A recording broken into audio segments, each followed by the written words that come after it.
Punaise, combien de fois vous m'avez demandé cette vidéo, les gars? Combien de fois? On se retrouve aujourd'hui dans une vidéo extrêmement attendue. Un retour sur mon parcours, sur ma transformation. Je vais reprendre depuis le début avec pas mal de précisions, d'explications. Je vais te raconter aussi des choses que tu ne connais pas à mon sujet qui sont assez pertinentes. Let's go. Tu remarqueras aussi que le setup s'améliore de plus en plus. J'ai pas encore totalement fini, mais ça continue. Avant qu'on démarre, je te laisse évidemment liker la vidéo, t'abonner si ce n'est pas fait. N'oublie pas que c'est un énorme soutien parce que même si les vues rapportent quelques centimes qui permettent de payer l'électricité que coûte l'appareil, le like et l'abonnement, ça permet vraiment de faire connaître la chaîne, mon travail et tout l'investissement et la bonne humeur que j'y mets. Tu peux aussi me rejoindre sur Instagram, c'est là où je partage le plus quotidiennement mes stories. Je vous partage énormément de mon quotidien sans aller non plus dans la télé-réalité. C'est parti, on y va. Je démarre au niveau de l'enfance parce que l'enfance c'est ce qui construit certains complexes, certaines visions du corps.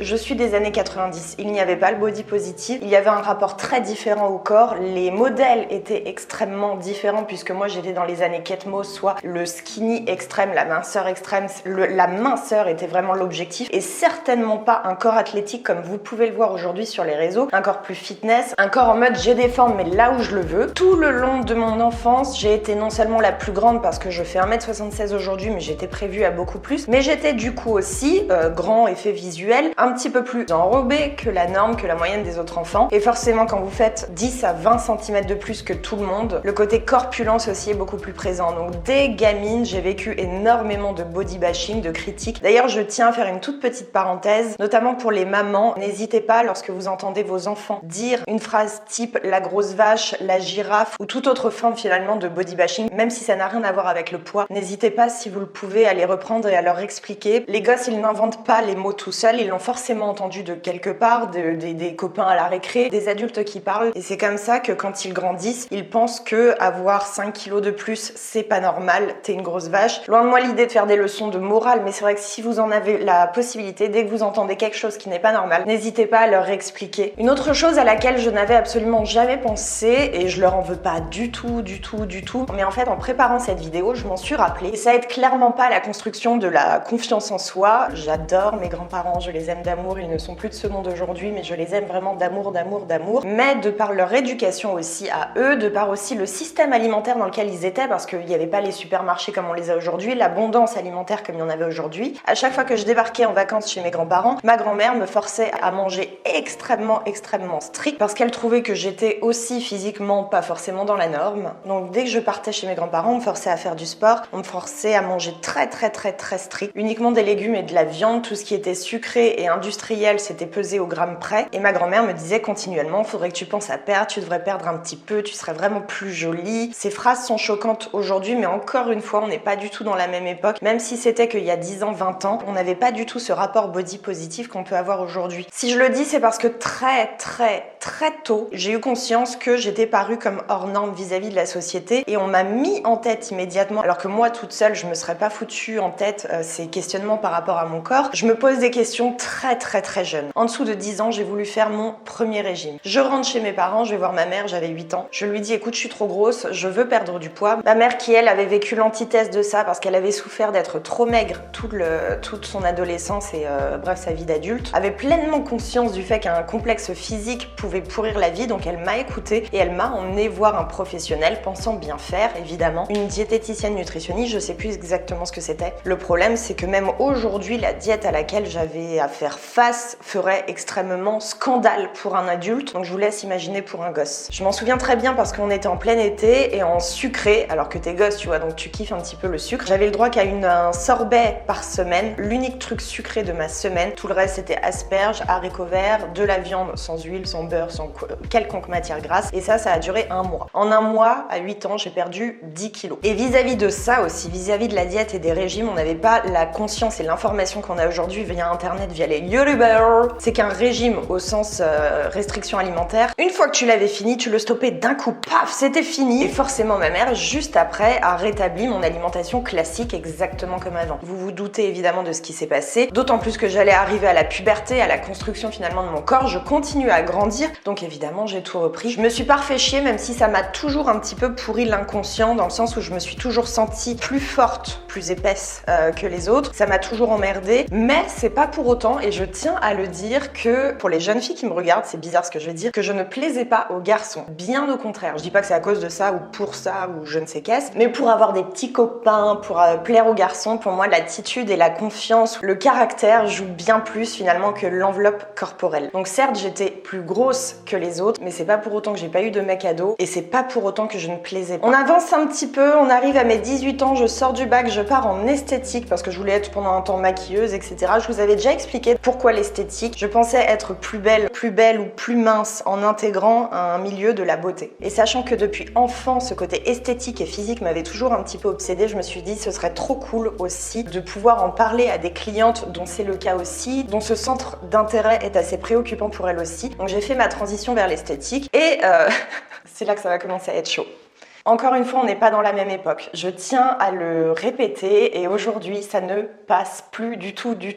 Mon deuxième job dans l'esthétique, je postule dans le 78 à Maison Lafitte. Ce serait très drôle d'ailleurs que cette patronne regarde cette vidéo. Je ne vous embrasse pas. Avant, il n'y avait pas les réseaux sociaux. C'est aussi pour ça que ça ne passerait plus aujourd'hui parce que ce serait fuité immédiatement. C'est une ville assez bobo, si je puis dire, bourgeoise, dans le 78. La nana regarde mon CV et me dit « Vous avez grossi là par rapport à votre photo. Pas de bonjour, pas de racontage d'expérience, pas de racontage de compétences, non, vous avez grossi. » J'ai été ultra choquée, je lui dis bah non, c'est bizarre parce que pourtant j'ai perdu 1 kilo. En plus, je me justifie, la meuf se justifie. Non, parce que ici on est dans un centre minceur en fait, donc faut avoir quand même un petit peu le physique de l'emploi, forcément. Une anecdote encore qui n'a rien à voir, mais avec cette même patronne, j'avais commencé depuis pas mal de mois à bosser avec justement. Une jeune fille entre dans l'institut, elle va donner son CV. Merci beaucoup, on vous rappellera si on a besoin. Une fois partie, elle déchire son CV. Qu'est-ce qu'il y a, Janine? Le profil vous convient pas? Vous avez vu son faciès, on est à Maison Lafitte, hein, ça passerait pas avec les clients. Je ne vais même pas vous dire de quoi elle parlait parce que je pense que vous avez compris, j'aurais honte de le dire, ne serait-ce que de le dire. Mais du coup, j'ai fini par me barrer quelques temps après parce que cette nana était complètement tarée et je ne pouvais plus. Une fois, elle m'a même séquestrée. Mais finalement, durant cette période où j'ai bossé là-bas, qui était donc un institut minceur, je me suis mise à mon premier régime, et je vous en avais déjà parlé sur YouTube,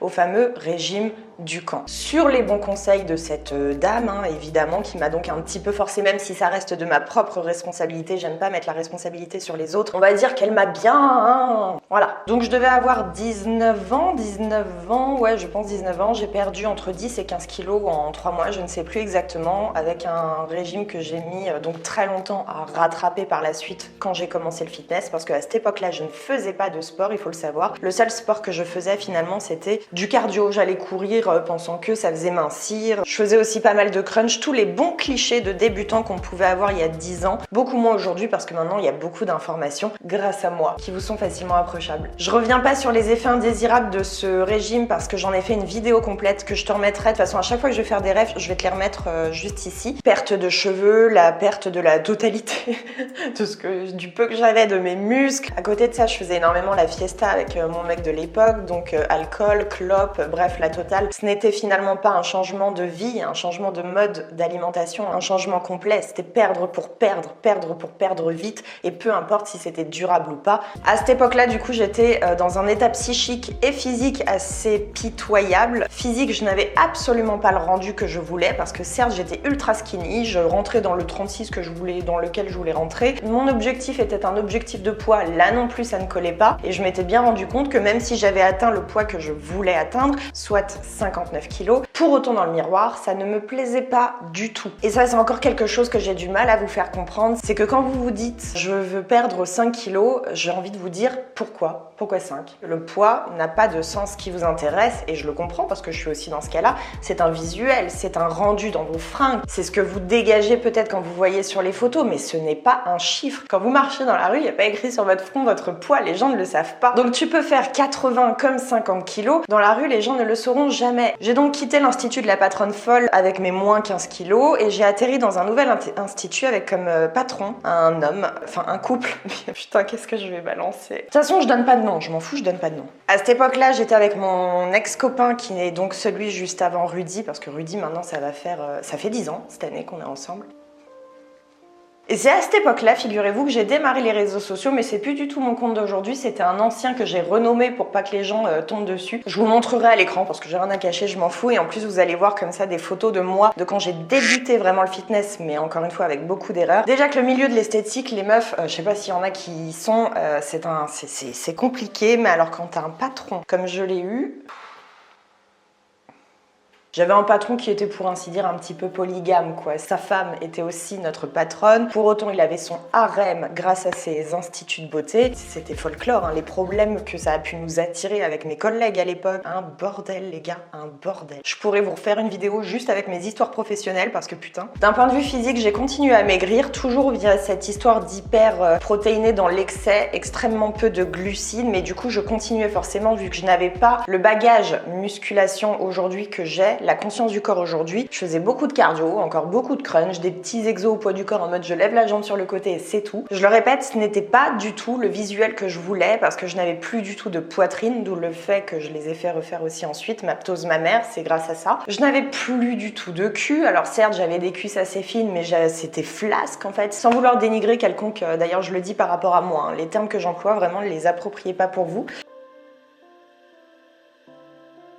Qui plus est, avec mon conjoint de l'époque, ça n'allait pas du tout et ça s'est très mal terminé sans vouloir entrer dans les détails au point que j'ai dû porter plainte au commissariat. Je vous balance des petites anecdotes comme ça sur moi. Je dis pas tout parce que j'ai un petit peu de mal avec le fait de trop en dévoiler, mais vous pourrez peut-être comprendre un petit peu, je sais pas comment je fonctionne. Je vais au commissariat pour porter plainte. Je tombe sur une femme qui me demande mais ce qui vous arrive, est-ce que vous ne l'avez pas cherché ?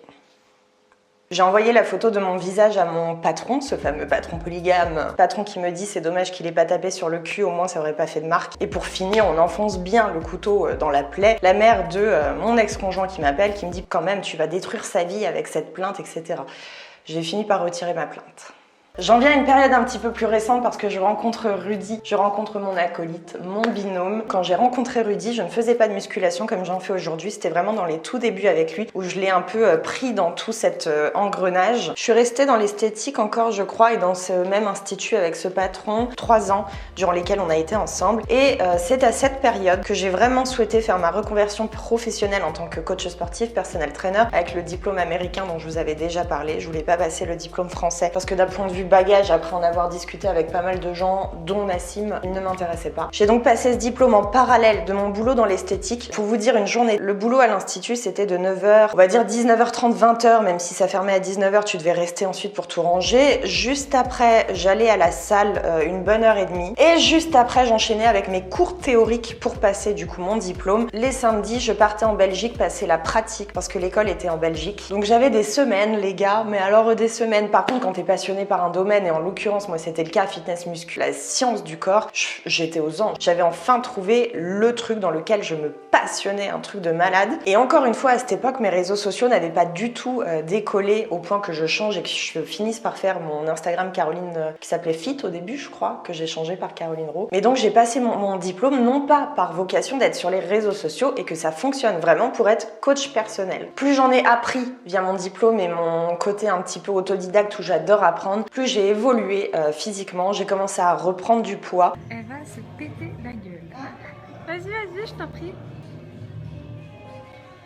À reprendre du muscle, à vraiment commencer à me construire finalement un corps qui me convenait. Et ça, c'est quelque chose que j'ai entièrement accepté alors que pendant des années, moi, je voulais mincir et perdre un poids. Là, le fait d'entamer le fitness, la musculation et d'en apprendre beaucoup plus sur mon corps faisait que non seulement j'acceptais de prendre du poids et en plus, le rendu dans le miroir était de plus en plus plaisant pour moi. Tout cela pour dire, c'est exactement à cette période que j'ai commencé à me faire un vrai programme, une vraie diète au sens bonne nutrition, pas forcément en déficit calorique puisque j'étais plus vraiment dans cette optique. Surtout en fait un maintien énergétique pour pouvoir prendre du muscle et changer aussi ce visuel que j'avais dans le miroir, récupérer des formes là où je le voulais, c'est la beauté de la musculation. J'ai aussi commencé à faire des vidéos YouTube non pas pour percer sur les réseaux sociaux, c'est ça qui est très drôle, mais c'était à la base pour mes clients, pour leur offrir un complément en fait visuel pour mes coachés. Il s'avère que certaines des vidéos ont buzzé, ont explosé, ma façon de communiquer, je pense que ça joue, je pense.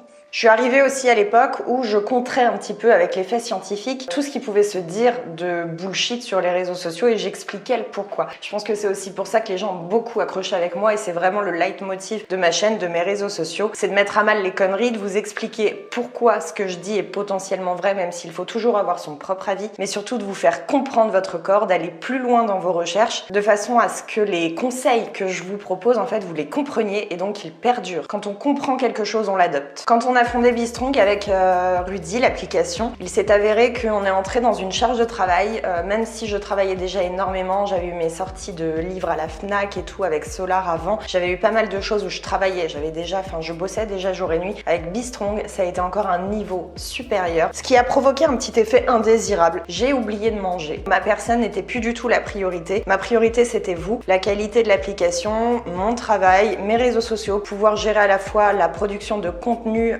gratuit, puis le contenu plus sur l'application, commencer à gérer une équipe. Tout cela a fait que j'ai mangé de moins en moins. On en arrive aux vidéos que j'ai fait sur ma chaîne concernant ma reverse diet. J'avais envie d'avoir une définition musculaire plus importante. J'ai voulu me lancer dans une perte de gras. Il s'est avéré qu'en faisant les calculs que je n'avais pas fait depuis très longtemps, c'est pour ça qu'il ne faut pas penser que dans le fitness on est obsédé par le calcul, ni par la balance, on en est tellement loin. Au contraire, je trouve que quand tu te lances dans ce domaine, à comprendre les choses, à te mettre à la muscu, au fitness, te renseigner un petit peu sur la nutrition, tu te détaches de plus en plus des chiffres. En voulant me lancer dans cette fameuse perte de gras, je me suis donc rendu compte que je mangeais beaucoup trop peu. Je saurais plus vous redire le chiffre, je vous remettrai encore une fois la vidéo juste ici. Mais de la même façon que je vous le donne en conseil, il était impensable pour moi de diminuer encore mes cales alors que je mangeais déjà extrêmement peu. Il a fallu faire les choses autrement, mettre mon physique de côté et ça c'est une étape par laquelle on doit parfois passer et j'ai entamé une reverse diet, d'où aussi la méthode Hack Your Metabolism qu'on vous a sorti sur l'application si vous êtes dans ce cas-là. Il a fallu d'abord que je réaugmente mon métabolisme basal avant de penser à une quelconque perte de gras, une quelconque sèche et donc un déficit calorique. Ça m'a duré à peu près 1 an, c'est à ce moment-là aussi que peu de temps après on a déménagé, confinement, arrêt de la salle. Le tout a fait que j'ai pris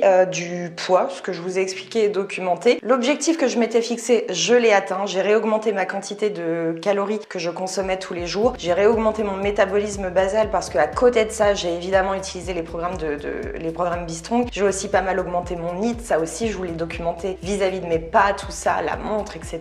Je remets le lien en barre d'infos avant qu'on me demande. Il y a eu évidemment une petite phase de stabilisation où j'ai arrêté d'augmenter mes kilocals et s'en est suivi parce que je voulais retrouver le corps qui me convenait, ma perte de gras, les débuts de ma perte de gras il y a 1 an. Je fais une toute petite parenthèse vis-à-vis de tout le body bashing que j'ai reçu. Je n'en ai jamais plus reçu que depuis que j'ai resséché. Les remarques par centaines que j'ai pu recevoir du type tu as trop maigri, c'est beaucoup trop, attention, etc. C'est tout autant violent que si vous disiez à quelqu'un, je le mets sur le même niveau, franchement t'es grosse, etc. etc. D'autant plus que je me mets à nu à chaque fois pour vous parce que je vous documente absolument tout ce que je fais, tous les objectifs que je m'étais fixés et donc que je vous ai documenté sur YouTube, je les ai fait en transparence envers vous. C'est pas comme si d'un coup je me mettais à perdre du gras ou prendre du poids sans vous expliquer le pourquoi. Tout ça est à chaque fois voulu. Ça fait 1 an sur YouTube que je vous montre tout concernant ma perte de gras et il y en a qui ont vu de la lumière, qui ont débarqué, qui m'ont foutu à la gueule au moins 10 fois par jour, au moins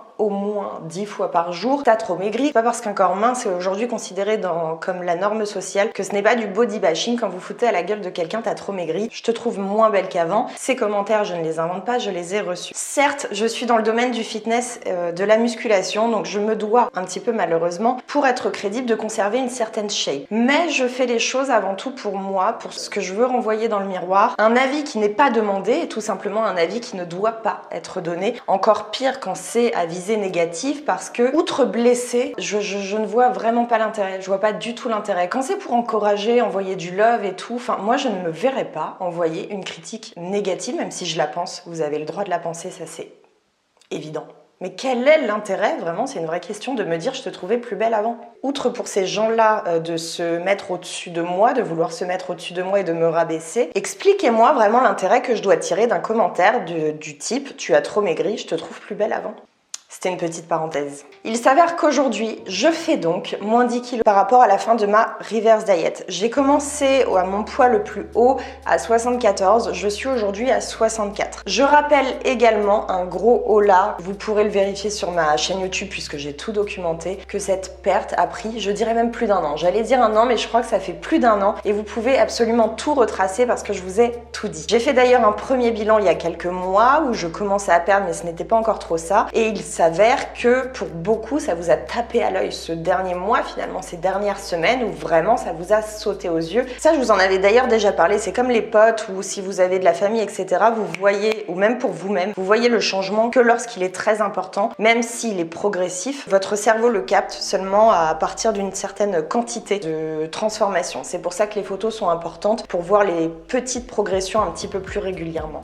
La chose où j'ai été très étonnée vis-à-vis du confinement, vous l'avez vu, ça fait 2 ans quand même que je m'entraîne à la maison uniquement avec les programmes de l'application de Be-Strong. Je pensais perdre du muscle et il s'est avéré que ça a été tout le contraire. C'est une question qu'on m'a posée sur Instagram. Je pense très sérieusement avoir pris du muscle durant ma reverse diet, encore à profiter de cet excédent calorique. Et aujourd'hui, bien que je fasse à 1 kg près le poids d'avant ma reverse diet, mon corps n'a encore une fois rien à voir. Je parais beaucoup plus définie musculairement, je parais beaucoup plus sèche, ce qui appuie encore le fait que le poids on s'en fout, parce que tu peux avoir une composition corporelle muscle gras totalement différente avec pour autant le même poids. À ce jour je ne souhaite pas être plus sèche mais je souhaite me stabiliser. Qui dit stabilisation dit forcément non pas un retour à la normale brutale mais repasser par un format de reverse diet, c'est-à-dire réaugmenter progressivement. Là pour l'instant je suis dans un maintien, il faut savoir que depuis 3-4 semaines je ne perds plus parce que ce n'est pas mon souhait. Caro du montage, bonjour, il est actuellement 23h, je suis en train donc de monter la vidéo. Je voulais répondre à une petite question de dernière minute que j'ai reçue en DM sur Instagram et que je trouvais très importante. Comment savoir quand on a atteint son objectif pour ne pas tomber dans l'excès de sport ou le perfectionnisme trop poussé? Comment gérer sa transfo physique psychologiquement? Comme je le dis très souvent sur mes réseaux sociaux, que ce soit au niveau diète ou au niveau sportif, tu ne dois pas passer d'un tout à un tout. Je l'en ai parlé aussi d'ailleurs dans ma vidéo How to Get Fit. Toute action que tu mets en place doit te durer toute la vie. C'est-à-dire que si tu changes tes habitudes nutritionnelles, ce n'est pas pour faire un régime, c'est pour te durer toute la vie. Si tu te mets en place une routine sportive, ce n'est pas pour un bikini body, c'est pour toute la vie. Donc si tu estimes que ce n'est pas durable toute une vie ou que tu te dis non mais je me vois pas continuer comme ça pendant au moins 10 ans,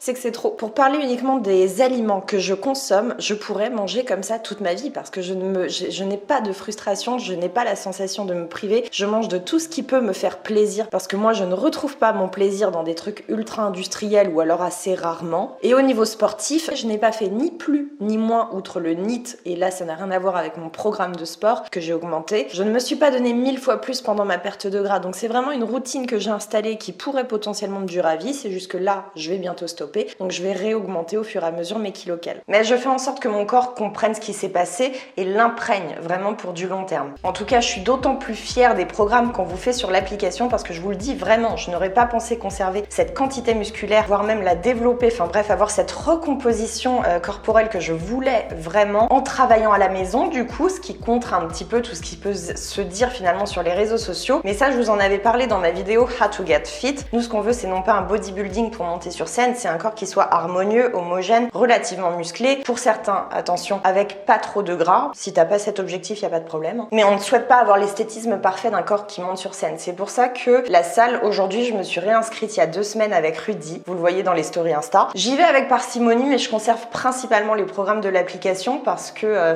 c'est ce qui me convient. Au final, de toute façon, on vous fait les programmes que j'estime les plus efficaces. Et la salle, c'est vraiment quand j'ai besoin de machines que je ne peux pas remplacer, la leg press, le tirage d'eau, c'était un peu les exemples que je vous avais donnés. Et c'est aussi et surtout pour me créer un contexte, me faire sortir d'un point de vue social, parce qu'on bosse de la maison, on fait tout de la maison et que de temps en temps, ça fait du bien de voir des têtes, outre que celle de tout le staff Be-Strong qui vient constamment aussi à la maison. Je rappelle les programmes sportifs que je fais en ce moment, donc je fais à chaque fois, je l'avais dit aussi dans ma vidéo d'il y a 2-3 semaines, je fais à chaque fois les sorties, ce qu'on vous lance en termes de nouveautés, et je couple sur les jours de repos où de temps en temps je retire une séance pour une séance qui me soit propre, pure musculation, et bien souvent je fais le programme en musculation Strong and Lean Body, donc je chope de temps en temps une séance, mais je fais principalement les programmes qui sortent à chaque fois tous les mois sur Be-Strong. Je l'ai vu à mon retour à la salle, je tiens quand même à noter, mais ça c'est aussi parce que je suis pas allée à la salle depuis un bon moment, j'ai baissé mes perfs clairement, que ce soit sur la leg press, sur n'importe quel quel exercice, je me suis rendu compte d'une baisse de perf que je vais peut-être reprendre. Enfin bref, je m'en fous, je suis pas dans ce délire de perf à montrer que je soulève 200 kg au hip thrust, montrer que je tire 200 kg au tirage d'eau. Je m'en fous complètement. Les charges, c'est propre à chacun, c'est vraiment ce qui vous convient, ce qui vous permet de pousser. Au niveau nutrition, donc j'ai bien évidemment fait mon petit déficit calorique, encore une fois en m'aidant du calculateur de l'app. J'ai réduit très peu par très peu de par ma reverse diet. Je ne voulais pas retomber dans un système de je mange trop peu et je suis actuellement aujourd'hui à 1850 kcal. Encore une fois, bien plus, mais alors bien plus qu'avant de faire ma reverse. Je conserve aussi un ratio, juste pour vous le donner, de 1,8 à 1,9 g de protéines par kilo de poids de corps quotidien. Mon ratio de lipides est environ à 1 g par kilo de poids de corps, dont en ce moment c'est 64. À chaque fois que mon poids a changé, j'ai refait mes petits calculs parce que bien évidemment ça bouge et ça c'est une erreur que beaucoup font, c'est ne pas recalculer de temps en temps parce que qui dit recomposition corporelle dit changement de macro. Petite conclusion sur le NEAT, je bouge aussi énormément plus hors de mes trainings qu'avant. Je vous en avais fait donc des vidéos et je conserve vraiment, c'est devenu vraiment une habitude. Maintenant au début je devais me forcer un petit peu à marcher, tout ça, à faire mes pas. Ma montre m'a beaucoup aidé à traquer tout simplement, à avoir un niveau d'activité suffisant hors de mes trainings et maintenant c'est vraiment devenu un réflexe. Si je sens que pendant quelques heures je n'ai pas du tout bougé mon cul de l'ordinateur, je me lève, je fais un petit peu d'étirement, je bouge, je sors smack, enfin bref. Ne jamais minimiser le NEAT, donc l'activité hors de vos trainings, pour une perte de gras. C'est vraiment ce qui peut faire en grande majeure partie la différence. Grande majeure partie, toujours plus de superlatifs. On m'a demandé énormément de fois si je comptais faire par rapport au physique que je dégage en ce moment de la compétition. Jamais de la vie, parce que je n'ai pas la force mentale que peuvent avoir ces personnes qui ont pour moi une force, une discipline absolument dingue. Je respecte de ouf et je ne veux pas entrer dans ce système yo-yo de je perds au maximum pour reprendre. Enfin, j'ai déjà trop galéré avec ma reverse puis ma perte, enfin façon de parler. Je suis vraiment dans ce système lifestyle où je veux le corps que je peux tenir le plus longtemps possible dans ma vie. Non pas pour monter sur scène, d'autant plus que je n'y vois pas l'intérêt. Je veux juste conserver une très bonne forme physique pour pouvoir assurer au maximum pour l'application pour Be Strong et je veux me sentir bien. J'espère avoir détaillé au maximum. Si ce n'est pas le cas, n'hésitez pas à me poser des questions. Je vous remets aussi en barre d'infos toute la liste des vidéos qui peuvent vous intéresser par rapport à ce que j'ai dit. Donc n'hésitez pas à ouvrir la barre d'infos. Je pense aussi que dès l'instant où j'aurai posté le soir même, je ferai un petit débrief sur Insta. Donc n'hésite pas à me rejoindre au cas où j'ai d'autres questions. Quelle vidéo! J'espère en tout cas qu'elle t'aura plu. Je te fais des gros bisous et je te dis à la semaine prochaine.